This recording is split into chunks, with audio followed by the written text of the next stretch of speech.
Hoy tenemos una nueva sesión de los temas de Casa de América. Como saben, los temas es un formato innovador, muy dinámico, en el cual tratamos de cuestiones muy de actualidad, generalmente muy vinculadas a cuestiones tecnológicas, económicas, etcétera, aunque en esta ocasión, como en otras muchas también lo hemos hecho, hablamos de una cuestión más creativa, más cultural, puesto que hoy en realidad de lo que hablamos es de cine. Y como bien tienen ahí bien en la pantalla, hablamos de las 4 Ps, las 4 pantallas: televisión, ordenador, tableta y teléfono, ¿no? Lo que algunos llaman armas de distracción masiva.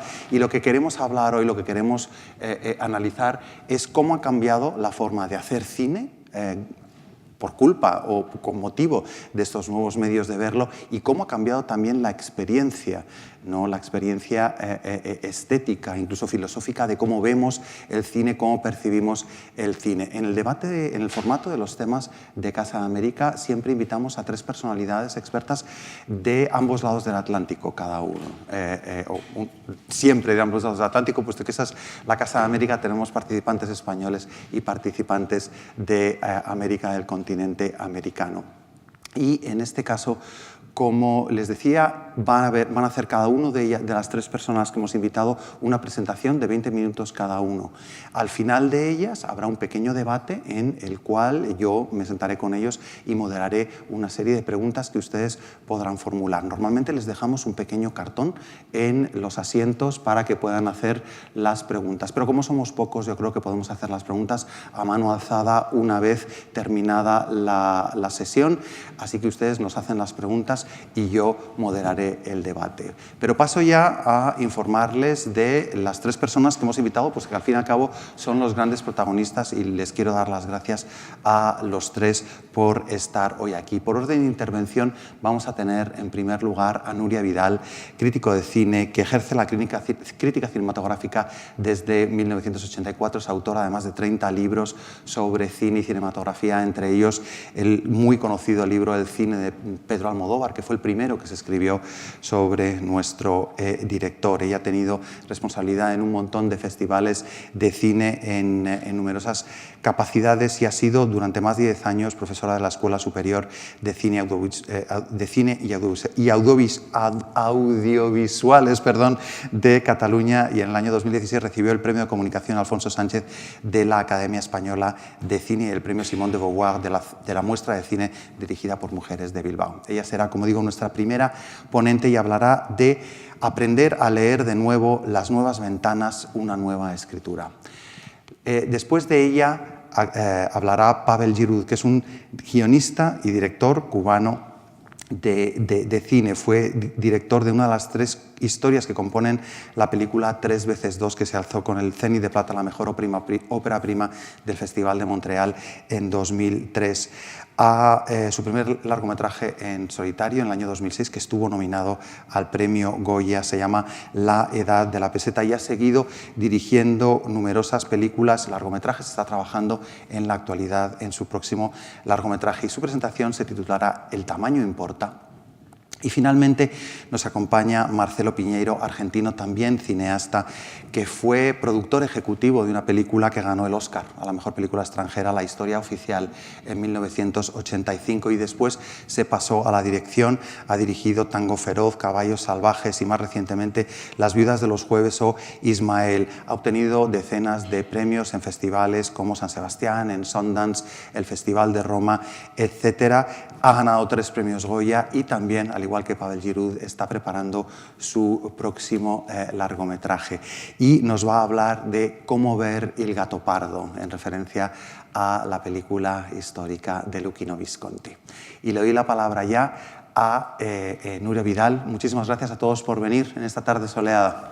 Gracias, Fernando.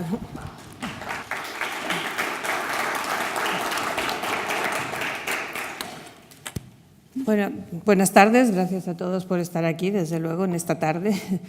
Y me ha tocado empezar este debate, que no es... yo creo que es un debate muy apasionante, pero del que todavía todos tenemos como muchos lugares comunes y pocas ideas muy definidas, porque en definitiva no deja de ser un lenguaje muy nuevo. Yo estoy mirando para allí, pero no veo nada absolutamente, o sea, queda igual. Hablo a la negritud. Para empezar a hablar de este tema, quería lanzar una idea y dejarla aquí un poco para discutirla después. No es que esté muy segura de ella, pero preparando este texto me vino a la cabeza y luego pensé, bueno, pues sí, lo voy a decir. Yo creo que en una pantalla de cine la imagen se ve del centro hacia afuera, se expande. En cambio, en una pantalla de televisión, de ordenador, de tableta o de smartphone, pero sobre todo de televisión y de ordenador, la imagen se ve de fuera adentro, se contrae.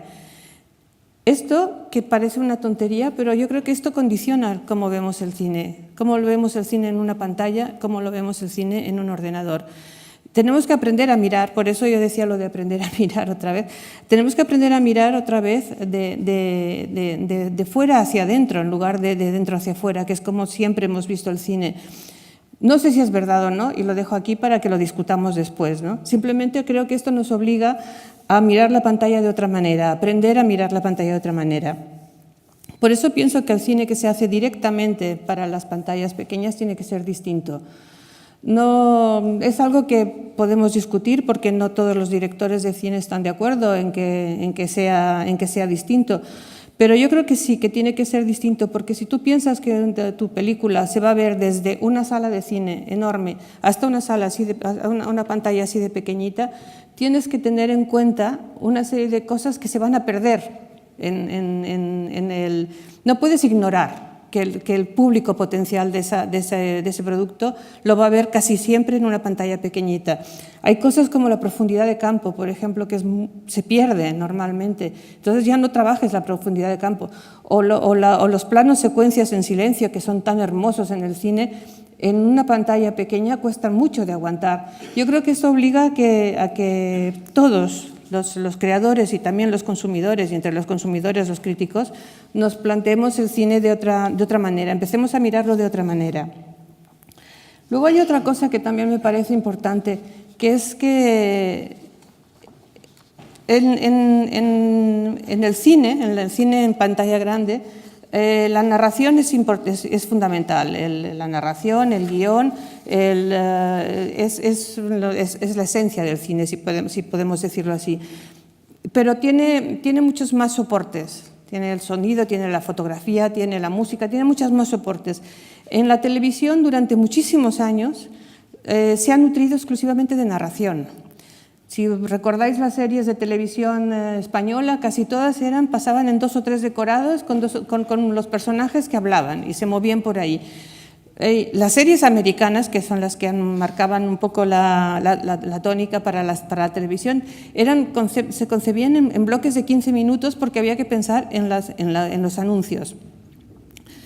Yo creo que eso que diferenciaba muchísimo y hacía que realmente cuando veías una película en una pantalla grande no te pareciera otra cosa diferente de lo que veías en la televisión, eso ahora se ha perdido ya, o se ha ganado, porque yo creo que ahora el lenguaje de la televisión, el lenguaje del cine en la televisión o el lenguaje de las series de televisión ya no es tan deudor solamente de la historia, solamente del guión, sino que ya puede arriesgarse a trabajar la imagen, a jugar con la imagen y a jugar con el sonido.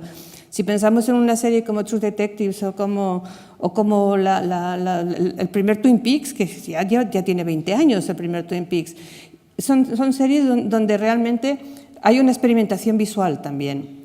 Y eso no existía antes. Eso lo ha permitido también el hecho de que sea mucho más asequible y fácil ver películas en la televisión o en un ordenador. Respecto al trabajo del crítico, hay una cosa que es fundamental. Durante toda mi carrera, yo empecé, lo ha dicho Fernando, en el año 84, yo iba a las salas de cine, iba a la sala de estreno el viernes por la tarde, veía la película a las 4 de la tarde, salía pitando a la redacción del periódico para escribir la crítica que salía al día siguiente, que se publicaba al día siguiente. Esto era la práctica habitual, no lo hacía yo sola, lo hacían todos los críticos. Tú veías la película en la primera sesión del estreno y escribías la crítica para que saliera el sábado. ¿Esto qué te hacía? Te obligaba a tener se obligaba a tener una mirada absolutamente, por un lado, ingenua, te diría, y espontánea, pero también perdías análisis, perdías profundidad, ¿no? La emoción primaba sobre la manera de entender. La única posibilidad de hacer un análisis o de ver una película o de hacer una crítica más reposada era ir al cine varias veces. Esto François Truffaut lo explica muy bien, que ellos iban en Callers de Cinema, iban a ver una película 5 veces o 6 veces antes de pararse a escribir una crítica. Pero claro, eso primero es caro y luego no resuelve el problema de la crítica diaria, porque la crítica diaria tiene que salir al día siguiente.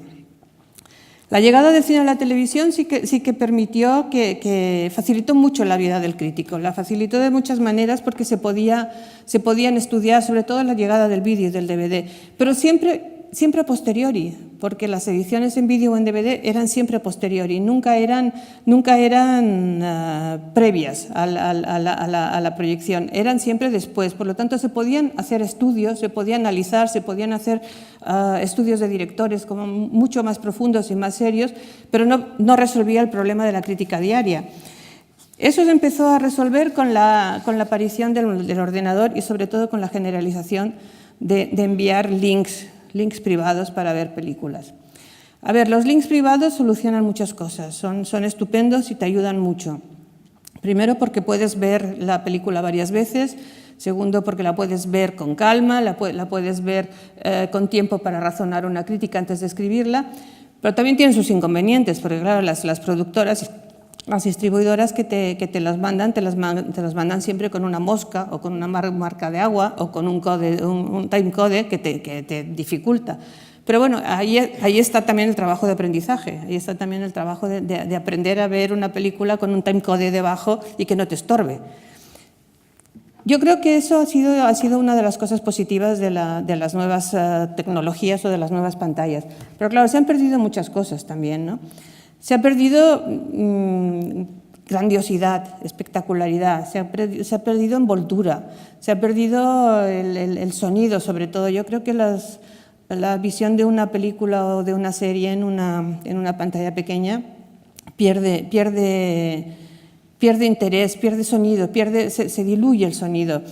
Yo creo que también se ha perdido, ahora en las entrevistas que nos han hecho antes ha salido el hecho de la comunión, el hecho de verla en una sala con más gente, el estar en contacto con otras personas viendo la película.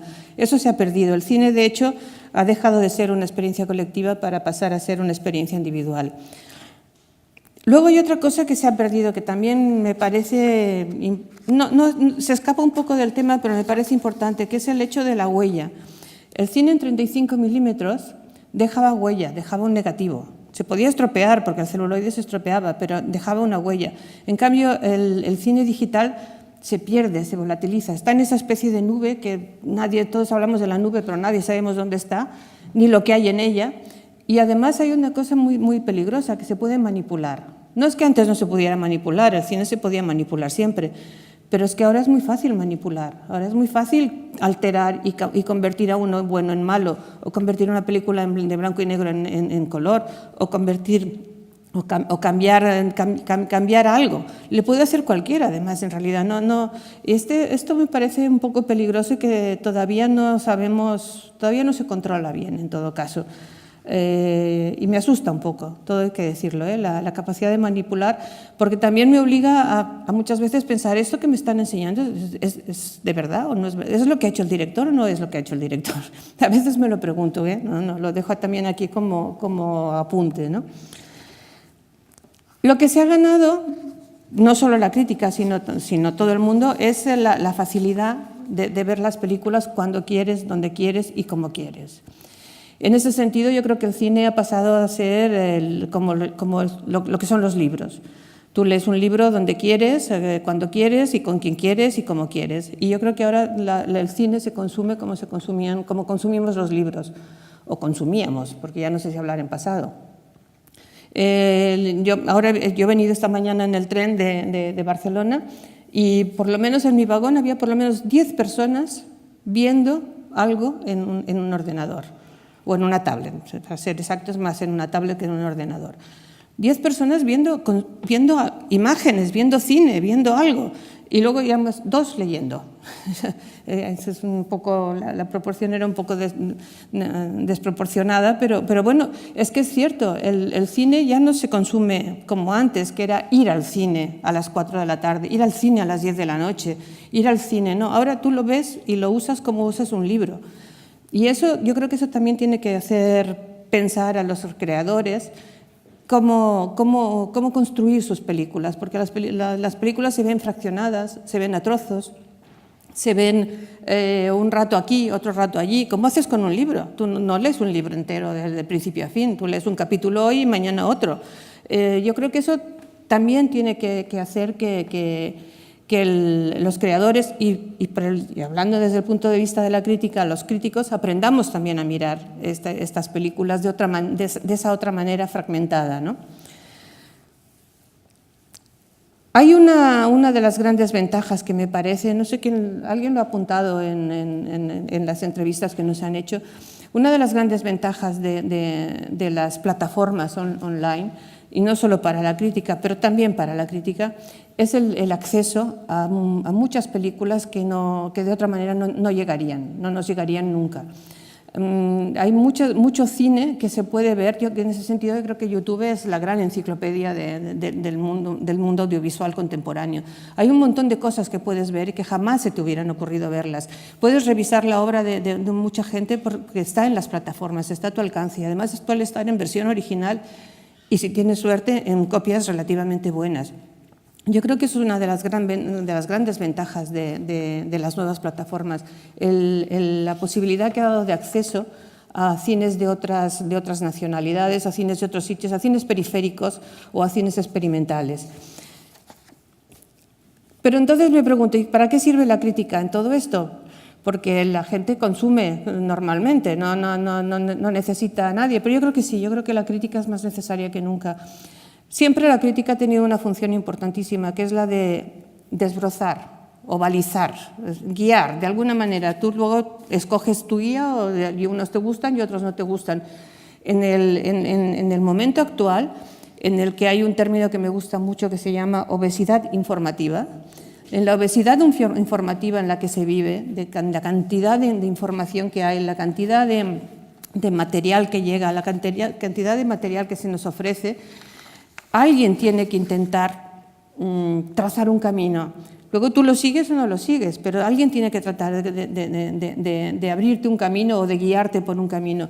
Yo creo que eso es uno de los trabajos que ha tenido la crítica siempre, pero ahora más que nunca, yo creo. Yo creo que es más falta que nunca el que haya unos nombres de referencia que te permitan, eso, si tú abres Netflix y te encuentras con, no sé, miles de películas y de series. Bueno, pues necesitas que alguien te diga, esta va de esto, esta es de terror, esta es de algo, alguien que te guíe un poco, porque si no, caes en la obesidad. Y la obesidad es mala con chuches y es mala también con imágenes.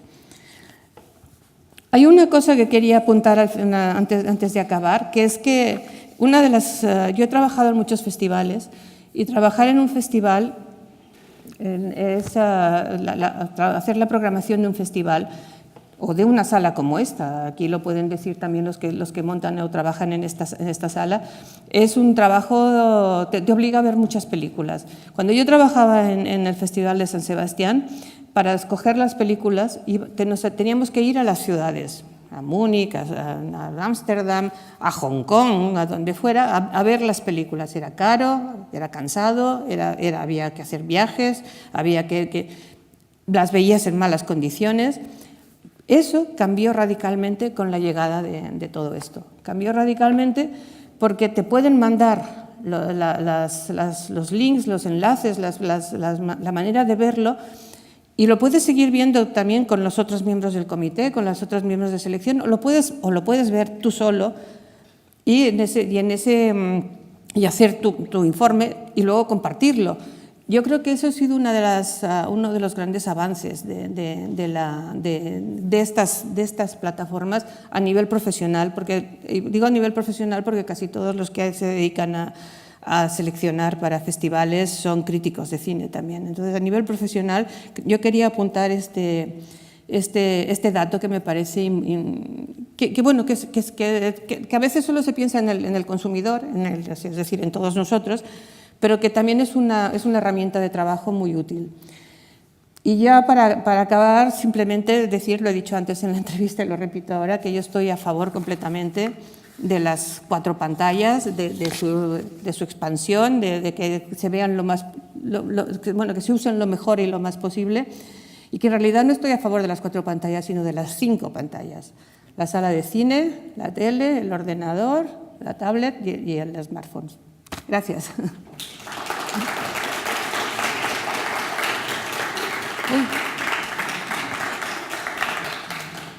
No sé.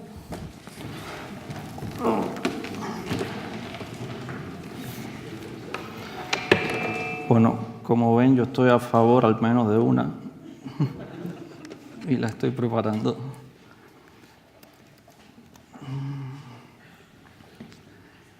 El título de esta exposición no es por gusto, y es porque yo me hago esta pregunta constantemente. A veces me respondo que sí, que importa, otras veces que no, y otras veces que depende de qué tipo de película sea. Durante muchos años ya ha ido cambiando, se ha demonizado mucho a la televisión de parte del mundo del cine, ignorando o no queriendo ver que fue el mundo del cine quien alimentó esto que está ocurriendo actualmente. Muchos quizás sepan qué es esto. Este fue lo que yo le llamo el primer bocado. Howard Hughes tenía almacenadas muchas películas de la RKO y decidió vendérselas a un canal local metropolitano en Nueva York.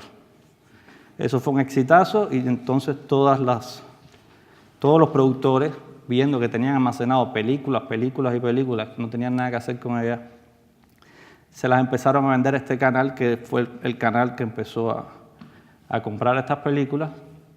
Y apareció este programa de televisión que duró hasta los años 60, que se llamaba $1 Million Movie, que programaba una película primero diaria y llegó a ser semanal.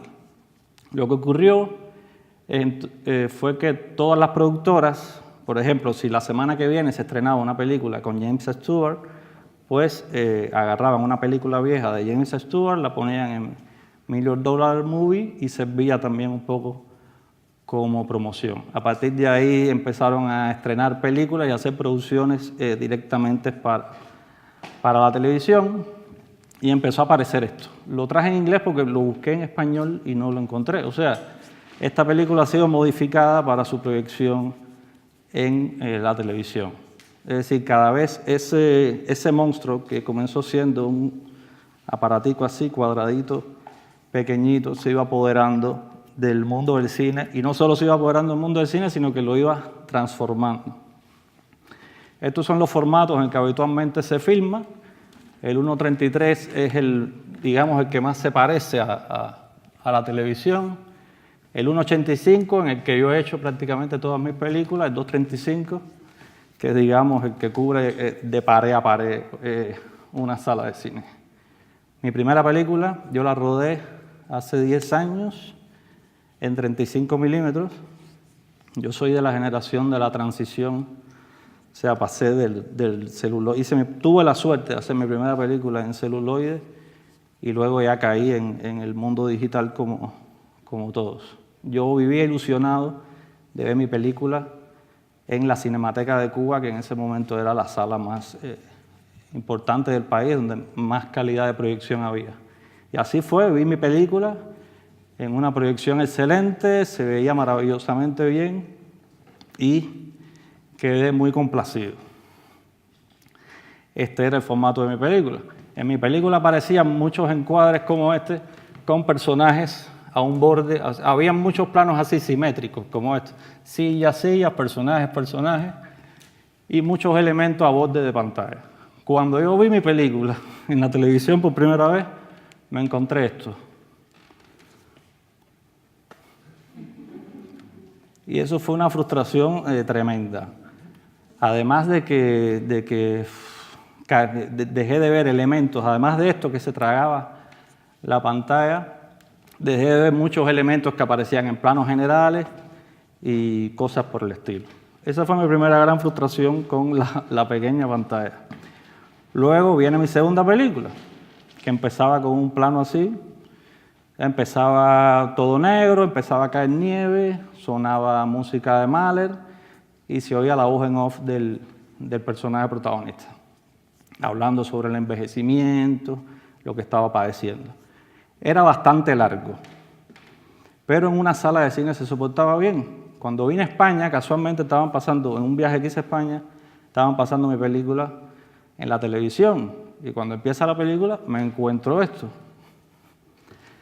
que habían puesto todos los títulos de crédito arriba de ese plano que para mí era negro, con la nieve cayendo. Y llamo al productor y le digo, ¿qué ha pasado con esto? Y además que ni me han dicho nada. Dice, no, pero es que imagínate, es televisión y no puede pasar que no esté pasando nada en la pantalla. Y yo, pero está pasando algo en la pantalla. Hay nieve cayendo y hay música sonando y hay un personaje hablando. Dice, no, pero eso en televisión es tiempo muerto y te cambian a otro canal en 2 minutos. Hubo que hacerlo porque si no, no ponían la película en la televisión. Entonces, ante esos truenos pasan años antes de que yo pueda realizar mi tercera película. Y recuerdo que yo tengo muchos amigos músicos y descubrí que todos los músicos que yo conocía, cuando mezclaban sus películas, sus discos, en la sala de mezcla de los estudios, luego se iban a su coche, ponían el disco en el coche a ver cómo sonaba en el coche. Y yo les preguntaba, ¿por qué haces esto? Me decía, porque hay que ver cómo suena en todo. También quiero oírlo en un estéreo, quiero oírlo en un equipo mono, porque hay que ver cómo funciona, porque no todo el mundo va a escuchar mi música en condiciones óptimas.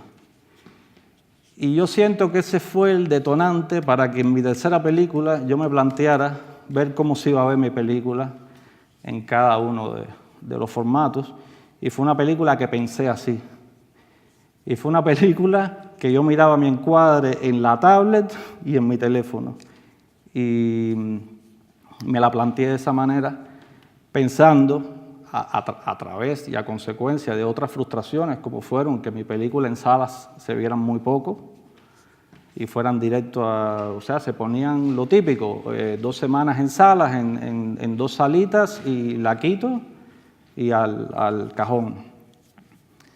Me di cuenta que mi película, o sea, sentí como una bendición el hecho de que mi película se fuera a ver en otras plataformas. Y me planteé una película para exhibir y para que el público la viera más en otras plataformas que en la sala de cine, que sigo insistiendo, es donde el acompañante, que es como se llama la película, mejor se ve en una sala de cine.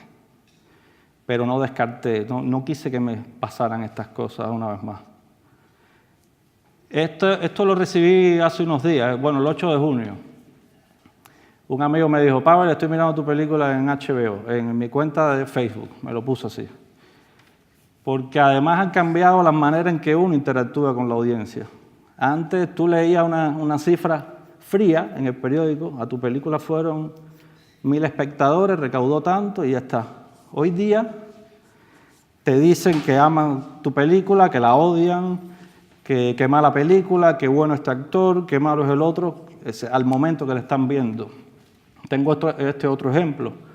Un amigo mío volando en un avión y desde el aire me manda esto, ¿no? Que estaba viendo mi película en el aire, cosas que antes no pasaban. Es decir, entablas una comunicación directa, incluso con gente que no conoce, porque en este caso fueron 2 amigos, pero a mí me escriben constantemente gente hablándome de sus experiencias viendo mis películas. Este es otro elemento. Aquí está mi película, junto con una que se llevó todos los premios Oscar, contra La Bella y la Bestia, y los Minions.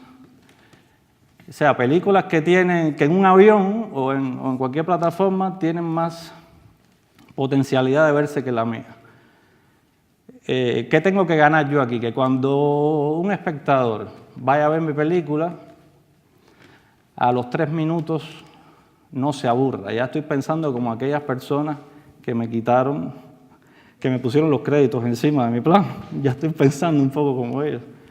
Entonces yo creo que actualmente, además de lo formal, también hay que apelar a, no sé si llamarle trucos o recursos estéticos o narrativos o de cualquier otra índole que hagan que el espectador no abandone tu película. Porque antes ibas a ver una película que quizás te resultara aburrida los primeros 15 minutos, pero todavía has pagado 8 euros para verla.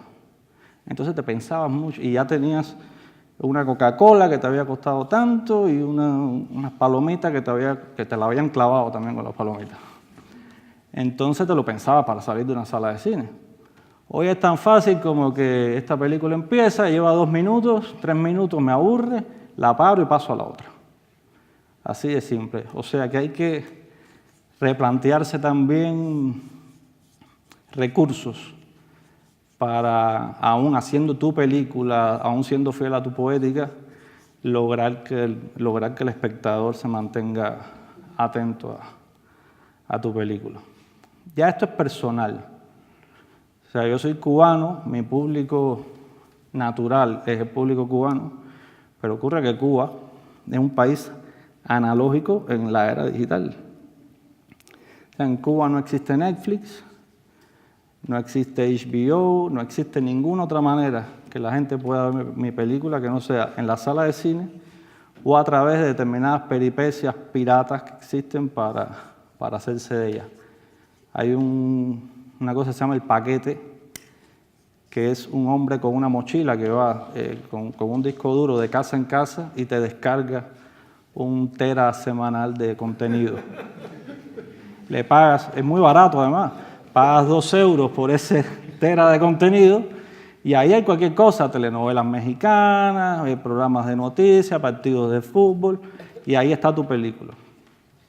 Luego hay otra carpeta que se llama Lo Más Pegado, así, que digamos que son las películas y los discos que más popularidad tienen, y lo que hace mucha gente es que le paga a estas personas para que te coloquen en la carpeta de Lo Más Pegado y así logras que las personas puedan ver tu película. Ya eso es algo que me pertenece a mí porque es mi público más fiel. Yo pongo un tráiler de mi película en YouTube y nadie en Cuba puede verlo, por poner un simple ejemplo. Y esto es algo que a mí me ha llamado la atención últimamente. A raíz de que Cannes y los Oscars se hayan resistido a premiar películas que no hayan sido exhibidas en salas de cine, Netflix se ha planteado comprar salas de cine.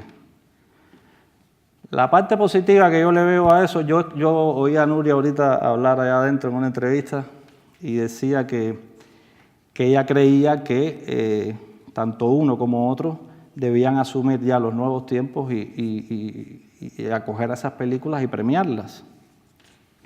Y obviamente sí, es justo.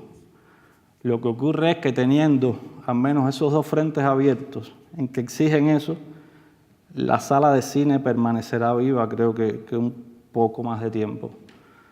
Porque yo francamente creo que ante los precios que tienen ver una película,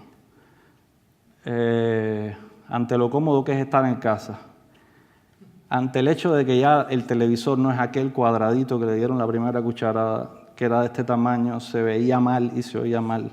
Ahora te montas en casa un cine con todas las de la ley y lo vas pagando en cuotas. Ante todo eso, yo cada vez... el otro día fui a ver una película, un documental de Agnès Varda, y la pantalla era en un cine en el que pagué 10 euros, la pantalla era del tamaño esta. Y me sentí estafado. Dije, mira, esto me lo descargo en casa y lo veo mejor, y tirado, y las palomitas las compro en el chino con la cerveza, y esto me sale a nada, ¿no? Y además que lo que te cuesta una entrada de cine ahora, te pagas un mes entero de Netflix y tienes todo el cine al acceso de un clic. Yo tengo que declararme defensor de estas nuevas plataformas porque es la única, o no la única, pero es la manera en que mi cine está sobreviviendo. Es la manera en que la gente está pudiendo ver mis películas. Y francamente la calidad cada vez mejor. La calidad, yo le contaba a Marcelo y a Nuria esta mañana que la primera vez que yo vine a España, el primer DVD que me compré, el DVD que me compré, fue con El País y fue la película Blow Up de Antonioni. Cuando yo la puse en casa, me la llevé a Cuba, cuando la puse en casa, descubrí que el Blow Up era color. Y no solo a color, sino que el color tenía una fuerza tremenda y el color era indispensable en la película. Tenía un valor simbólico tremendo en la película. Y yo la había visto en blanco y negro en Cuba. En la sala de cine, pero en la cinemateca, pero en blanco y negro. Y realmente vi así también Blade Runner y muchas otras películas que incluso me llegaron a gustar más aquellas copias que vi en blanco y negro que luego cuando las vi a color. De modo que estos formatos ya, desde que salió la cinta de video, al paso del DVD, al Blu-ray, y ahora esto que es encantador, yo le tengo que agradecer mucho porque gracias a eso he visto mucho cine que en mi vida hubiera podido ver. Es todo.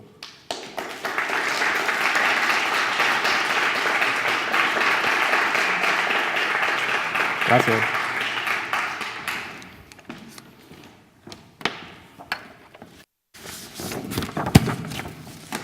Hola, buenas tardes. Bueno, lo de hablar en público no es muy lo mío, pero por suerte han estado previamente Nuria y Pavel, que hace que ya no hayan perdido el tiempo ustedes. Así que estoy más tranquilo y más aliviado. Cuando me citaron para charlar sobre este tema de las pantallas, de las diferentes maneras de ver cine y de hacer el cine,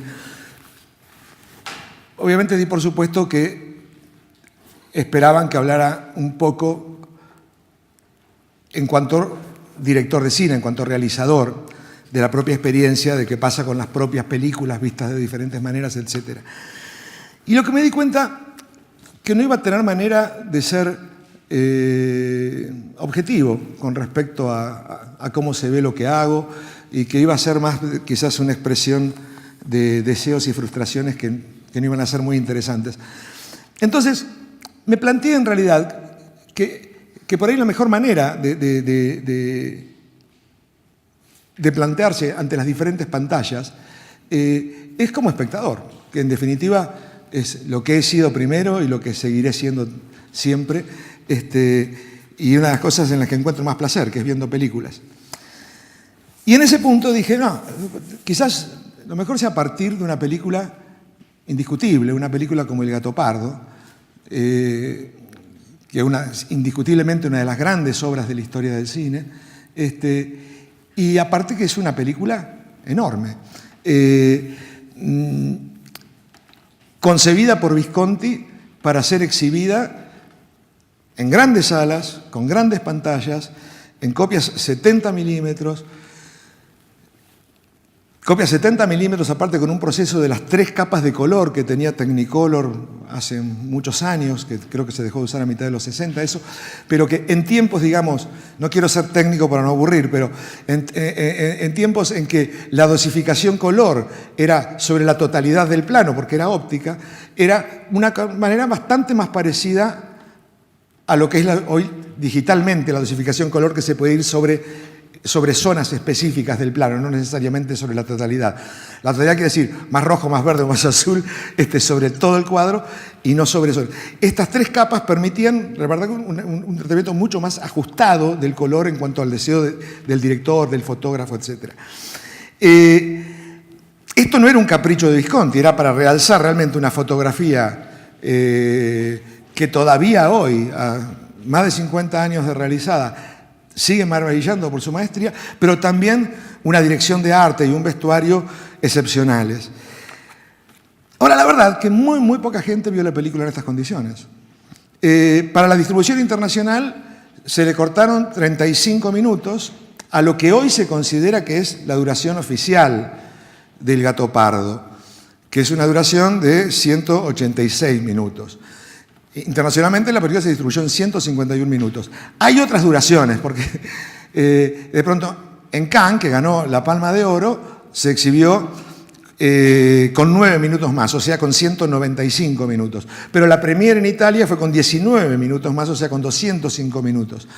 Sin embargo, hoy, bueno, no sé muy bien por qué, si es porque son los materiales que se han encontrado y el resto se han perdido, pero hoy se considera que la duración es de 186 minutos. Ahora, insisto, la distribución internacional fue en 151, en copias 35 milímetros y con tratamiento de color estándar. Otro tema es la banda sonora, que también es un tema muy complejo. Se considera que la versión original es en italiano, dado que la película es hiperitaliana, no solo por la nacionalidad del director, de la novela en que se basa y la temática que narra. Ahora, sin embargo, en la versión italiana, las voces de 2 de sus protagonistas no están. No está la voz de Burt Lancaster, no está la voz de Alain Delon, no está la voz de Reggiani. Para escuchar a Delon, a Reggiani, a Clementi, tenemos que ver el doblaje francés. Ahora, para escuchar a Burt Lancaster, tenemos que ver el doblaje inglés. O sea, es complicadísimo realmente. Y era algo bastante habitual en el cine de la época. Ahora te decía, todo es enorme en El Gato Pardo. Su ambición, básicamente, es enorme. Porque no solo retrata un momento clave de la historia de Italia, que es su formación como república, sino que a partir de estos hechos revela en realidad una verdad universal, que excede por completo lo que está contando, y que habla y que se sintetiza en esta frase, que ha quedado ya casi como un lema, ¿no? Tenemos que hacer que todo cambie para que todo siga igual. Hoy hablar de gatopardismo nombra un modo de entender los procesos sociales, nombra un modo de hacer política. Esto podríamos decir que para cualquier cineasta, para cualquier artista, haber logrado esto quedaría más que satisfecho. Pero sin embargo, para Visconti esto es solamente el punto de partida. Lo que él se plantea en su película no solo no se agota aquí, sino que a partir de aquí se expande, ¿no? Visconti construye un melodrama poderosísimo, que habla entre otras cosas, ¿no? del desasosiego de aquellas generaciones que les toca vivir entre 2 mundos, entre uno que agoniza y otro que surge. Reflexiona sobre la vida, sobre la muerte, sobre la decrepitud del cuerpo, que aún en la vejez sigue conteniendo los deseos y las pulsiones que lo habitaron en toda su vida. Él después va a profundizar estos temas en otras películas, Muerte en Venecia, Grupo de Familia. Por otro lado, la reconstrucción de época que hace Visconti en El Gato Pardo es casi arqueológica, de museo. O sea, se cuentan cosas maravillosas, ¿no? Como por ejemplo que hasta en el interior de los cajones, que jamás se iban a abrir, pero que tenía que haber elementos que tuvieran que ver con la época, porque él estaba convencido que eso motivaba a los actores, que podían consustanciarse realmente en la época. Ya el solo ver esa larguísima secuencia del baile, que son 45 minutos, que deben estar entre los más gloriosos que ha hecho el cine, y saber lo que fue ese rodaje, ¿no? Que fueron 4 semanas de rodaje, cambiando 3 veces por día la cantidad de velas que había, esos vestuarios. Entonces, toda la película es tan enorme, tan fuera de escala, que legítimamente podemos pensar que las copias en 70 milímetros son el único soporte posible para ver una obra de semejante magnitud. Ahora, yo, la primera vez que vi El Gato Pardo, la vi por televisión, en blanco y negro, pantalla analógica, cuadrada, o sea, la mitad de la pantalla afuera, espiando casi de la película, doblada al español y con cortes publicitarios. O sea, no hay manera de verla más lejos de cómo la concibió Visconti. Y sin embargo, una experiencia estética y emocional que me llegó igual. Y la película me quedó tatuada en mi alma. O sea, la película se impuso a las dificultades que proponía un cambio tan brutal de pantalla como era esto. A lo largo de los años volví a ver El Gato Pardo infinidad de veces, siempre en mejores condiciones, felizmente. Creo que la he visto en todas las duraciones que circulan y en todas las pantallas que existen. Pero nunca la vi como la concibió Visconti. Nunca la vi en 70 milímetros, en una sala enorme. O sea que algún purista podría decirme, y muy legítimamente, que en realidad no he visto El gato pardo. He visto casi reproducciones, como quien ve la reproducción de una obra de arte, pero no ve la obra de arte. Y quizás tenga razón, quizás sea así. Quizás el único modo de ver El gato pardo sea subirse una máquina del tiempo, ir a 1962 y verla. Y es por eso que yo creo que aquí viene la pregunta que vale la pena hacerse. Y es, ¿dónde reside la esencia de una obra cinematográfica? La experiencia estética y emocional que una obra nos provoca está más allá de la pantalla y de las condiciones en que la veamos. No. Quizás estas preguntas sean un poquito en defensa propia. Quiero decir, gran parte de las películas que me marcaron las vi en condiciones que distan de la excelencia. Yo crecí en La Plata, que es una ciudad de provincia en Argentina, una ciudad básicamente universitaria, con un campus gigante, que contaba solamente con 10 salas. No existía en esa época ni el Blu-ray, ni el DVD, ni el VHS.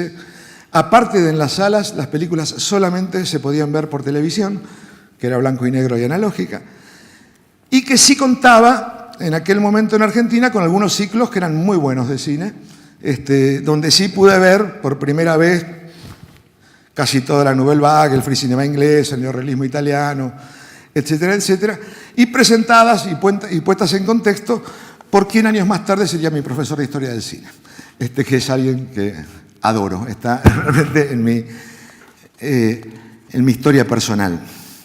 En las 10 salas de la ciudad, las copias que se exhibían llegaban ya con bastante recorrido, en definitiva una ciudad de provincia, lo cual implicaba rayas, cortes y todo tipo de maltrato a esas pobres copias. Y eso para las películas de estreno. Pero yo lo que más veía no eran las películas de estreno, sino que iba a las salas de reposición, que cambiaban de programa todos los días, y que pasaban así, lo mejor del cine de los 60, de los 70, en copias que no es que estaban usadas, estaban realmente como destrozadas y pisoteadas.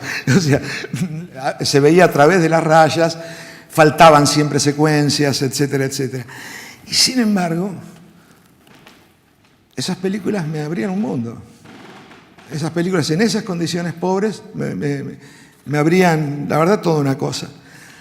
Y sí creo que también había algo que sí siento que es irreemplazable y que no pasa a pantallas. Y que es clave para lo que en mi vida, ¿no? Y creo que esas cosas son intransferibles, hacia mi experiencia como espectador. Y por ende, siento que a mi experiencia como tipo, ¿no? Que son salas colmadas de un público adicto. Y muy joven, aparte, porque era una ciudad eminentemente universitaria, ¿no? Entonces, esas charlas con desconocidos en los intervalos entre películas, desconocidos que no eran tan desconocidos, porque nos cruzábamos por todos lados, nos cruzábamos en los cines, en los cineclubs, en los pasillos de las facultades, en los bares, en los actos políticos. De algún modo nos sentíamos como feligreses de la religión del cine, ¿no? Y ese aspecto comunitario de la experiencia cinematográfica es lo que siento que sí no cambia a pantalla, no pasa a pantalla, ¿no? Queda allí, en las salas. En las salas, y en algún punto, creo que hasta en aquellas salas también. Creo que hoy, en una sala de cine, hay demasiado pochoclo, hay otras cosas. Creo que no se produce lo mismo. Es una época donde también el título de una película, el nombre de un director, servía casi como una contraseña que te conectaba entre pares, ¿no? Que un desconocido se transformaba en un amigo porque tenías amores en común con determinadas películas, con determinados directores. Y aunque uno fuera solo al cine, el cine era una experiencia comunitaria. Y yo creo que esa es la gran diferencia con estas nuevas pantallas, que convierten a la experiencia de ver cine en algo absolutamente individual, absolutamente solitario. Y entonces yo creo que no es un tema técnico, ni de tamaño, ni de formato. Es simplemente el modo que nos relacionamos con la herramienta. La pantalla, en definitiva, es eso. No, yo no sé si es mejor o peor, pero es otro modo. ¿Puedo ver hoy el Gato Pardo en un teléfono móvil o en una tableta? Sin duda. Y con una gran calidad técnica. O sea, el tema del sonido, inclusive, poniéndome unos buenos auriculares, lo puedo escuchar mejor que en la mayor parte de las salas de cine, por lo menos de aquellos años, de las salas de cine de 35 milímetros, etc. ¿Puedo proyectarla en mi casa en una gran pantalla? Sin duda. Y la voy a ver en muchas mejores condiciones que como las veía en los cines de La Plata. Y seguramente también con una pantalla más grande, porque eran pantallas algunas así, como señalaba Pavel.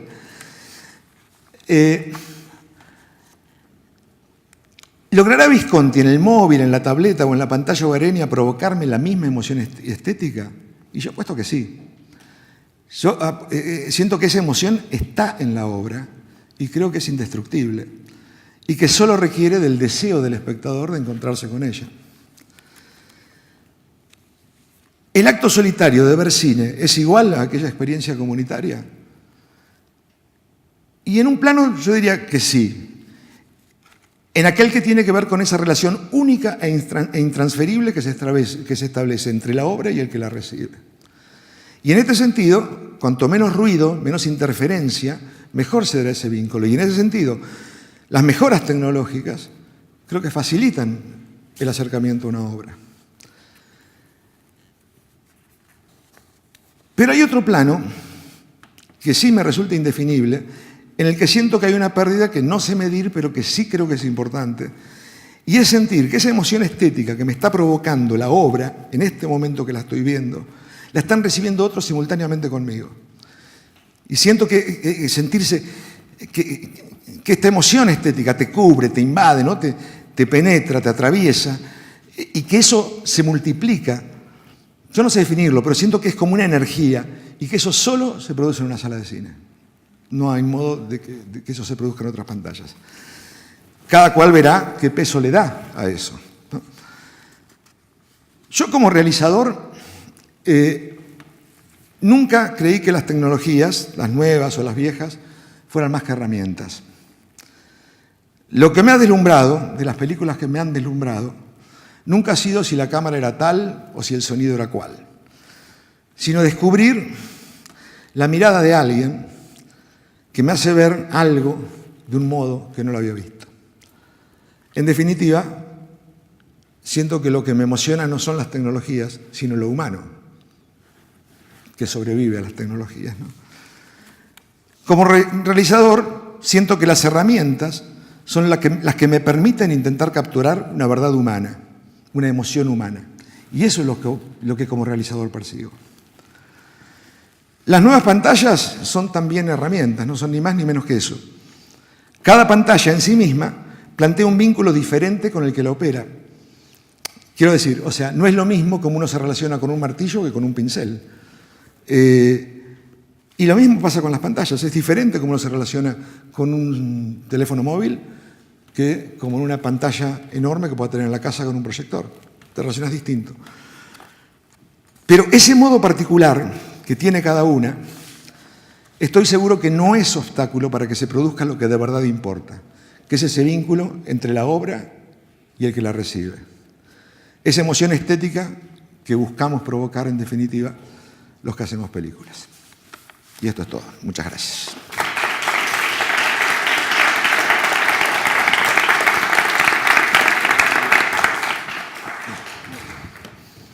Pues pasamos para acá. Donde queráis. Yo me siento en esta. Sí, yo me siento en esta aquí. Muchas gracias Nuria, muchas gracias Pavel, muchas gracias Marcelo, no por esta presentación, estas presentaciones tan realmente ilustrativas, ¿no? Y en las que uno aprende tanto.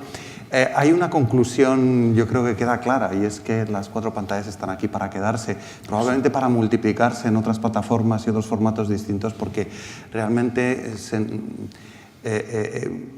a veces nos olvidamos, ¿no? Pero teléfonos móviles con pantalla, como los que usamos todos ahora, los tenemos desde hace 10 años, con suerte. Y esta misma mañana teníamos aquí en esta sala una sesión de trabajo sobre cómo las redes sociales afectan a otros ámbitos de la cultura, como los museos, como las galerías de arte, como los conciertos de música moderna, cómo se difunde la información de aquella manera. Y está claro que esto, en el fondo, no sé si es un inicio, es un principio, pero desde luego hay una evolución y las pantallas están aquí para quedarse. Yo creo que habéis hecho una presentación muy buena desde ambos puntos de vista, desde el punto de vista de la creación y desde el punto de vista del espectador. Yo hay determinadas cosas con las que me quedo con que igual las mezclo ambas cosas, una cosa de Nuria, una cosa de Marcelo y una cosa de Pavel también, de vosotros tres, y es, por ejemplo, Nuria hablaba de los planos secuencia, ¿no? De cómo un plano secuencia fijo y tal. En aquel momento yo estaba pensando en cuando Peter O'Toole llega al canal de Suez después de atravesar todo el desierto donde se le muere uno de los chicos y de repente aparece esa imagen del paquebote, ¿no? Que uno no se espera de ninguna de las maneras, ¿no? Y que es un auténtico choque. Y entonces aquí me quedo con lo que estabas comentando hace un segundo, la experiencia social, porque al fin y al cabo ir al cine es una experiencia social, ¿no? Y la sorpresa que yo, que había visto esa película primero en televisión y que ya además mayor fui a verla al cine cuando la repusieron en el cine Palafox, que ya no existe aquí en Madrid porque todos los cines de pantalla grande prácticamente se han ido, y la estaba esperando, pero no me acordaba de cuándo venía aquella escena. Pero claro, viéndola además en una pantalla gigantesca, yo creo que era CinemaScope incluso, es todavía mucho más chocante y se producía una especie de en la sala, como el inicio de la Guerra de las Galaxias, cuando es todo negro y ves una pequeña nave y de repente ves aquella nave gigantesca que pasa por encima. Tú miras casi para arriba diciendo, ¿qué está pasando por aquí? Es algo que nunca habíamos visto antes, ¿no? Entonces, y eso también provoca, yo creo, en el espectador pero basta de mí. Está abierto el turno de preguntas. Yo tengo un par de preguntas ya aquí que voy a hacer, pero por favor, levanten la mano, les pasamos el micrófono. Y lo que quieran preguntar, bienvenido. Tengo una primera pregunta aquí, que es si el éxito de las plataformas como Netflix, de lo que has hablado tú, Pavel, es consecuencia del triunfo de los nuevos formatos y de las plataformas, o es consecuencia del fracaso de los viejos formatos y del cine tradicional. ¿Qué es antes, el huevo o la gallina? Nuria. Pues no sé si es consecuencia o no, pero lo que sí que es cierto, y Pavel lo ha dicho, y además yo lo vivo continuamente porque yo voy a ver muchas películas en el cine como crítica, es que muchas veces te sientes estafado con las salas. Yo creo que una de las razones del éxito de las plataformas es que lo ves con más calidad que en muchas salas de cine. Y lo oyes con más calidad que en muchas salas de cine. Yo creo que una de las consecuencias a largo plazo que creo que tendrá todo esto, no sé si respondo a tu pregunta, pero en todo caso creo que será que va a pasar, es que las salas no van a desaparecer, para nada, pero se van a convertir en salas de eventos, digámoslo de alguna manera, en salas donde se pueda ver. Yo fui a ver hace menos de 15 días Lawrence de Arabia en el Fenómeno de Barcelona, y fue como un tripi, vaya, era un viaje espectacular, porque el Fenómeno de Barcelona es un cine donde viene gente de Europa a ver películas en el Fenómeno en 70 milímetros. Con un sonido maravilloso. Eso no va a desaparecer. Lo que va a desaparecer son estas salas pequeñas, intermedias, que te dan una mala imagen, mal sonido, y encima te cobran 9 euros. Encima te cobran lo mismo por ver Lawrence de Arabia en esta cosa que por ver la película de Agnes Varda, que es una maravilla, ¿no? Mal. Entonces yo creo que es una consecuencia no de que no funcione, sino de que se ha abandonado mucho el cine. El cine en sala se ha abandonado, ¿no? Y es mucho más fácil, más barato, más fácil y más cómodo verlo en estas plataformas. Yo creo que no sé, qué fue primero no lo sé, pero que es desde luego entre ver una película mal proyectada, con poca luz, con un sonido espantoso, en una sala que es como más pequeño que esto es vaya la gloria respecto a muchas salas de cine que hay en Barcelona y en Madrid, ¿no?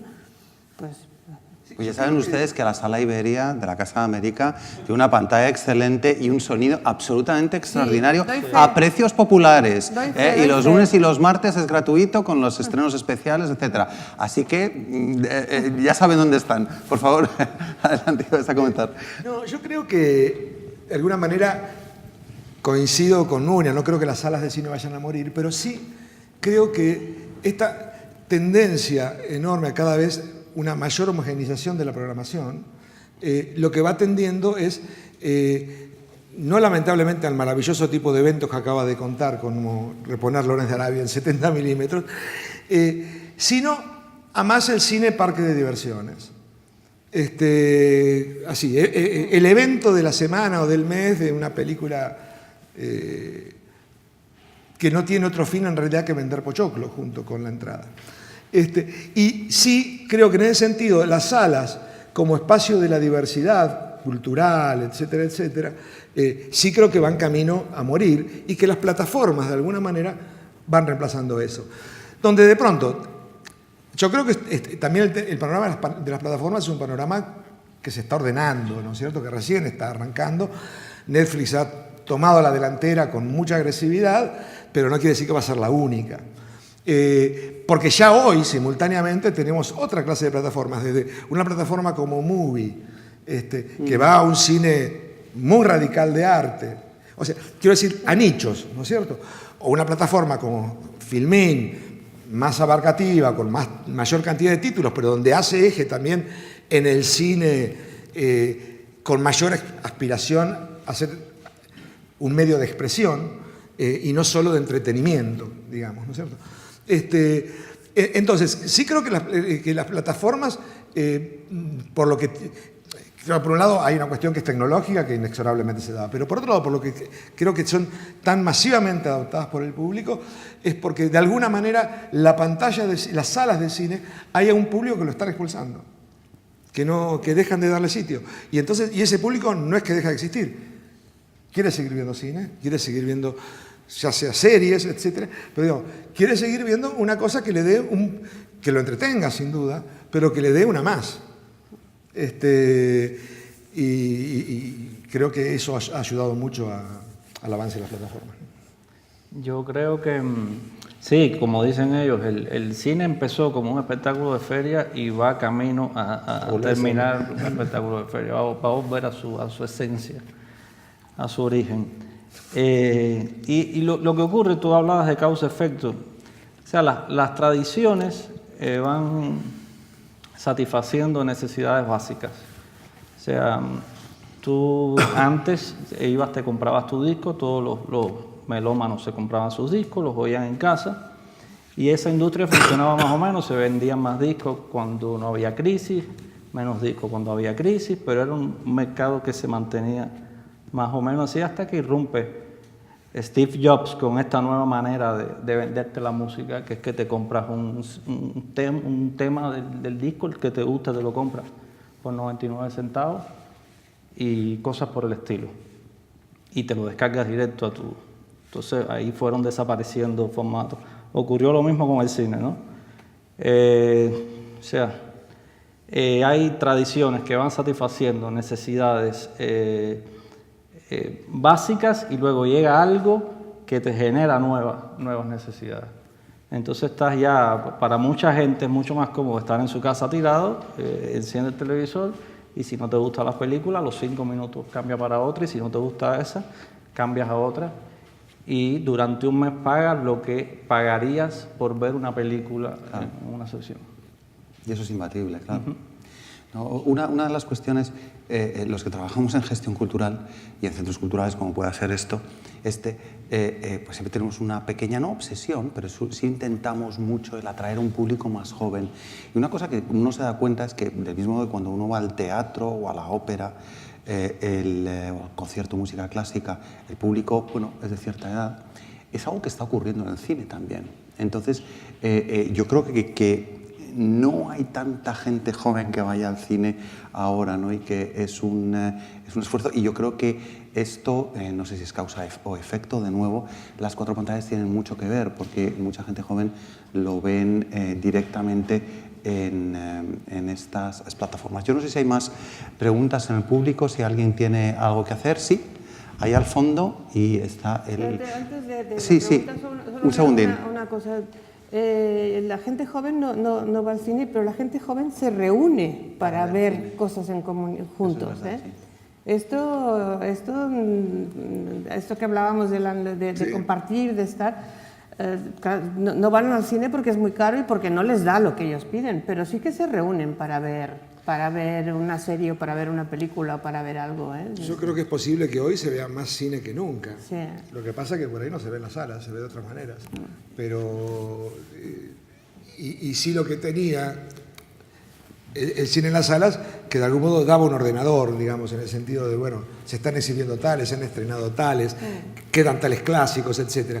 Hoy coincido con Nuria en lo que decía ella, que es imprescindible el rol de guía en la maraña, ¿no? Alguien que tenga una linterna y diga, bueno, entre estos 2 millones de títulos, realmente, y que uno empiece a decir, bueno, lo que me dice Nuria me interesa, o no, Nuria no me interesa Pavel. Pero digamos, creo que eso también es imprescindible que empiece a venir, ¿no? El ordenamiento, de alguna manera.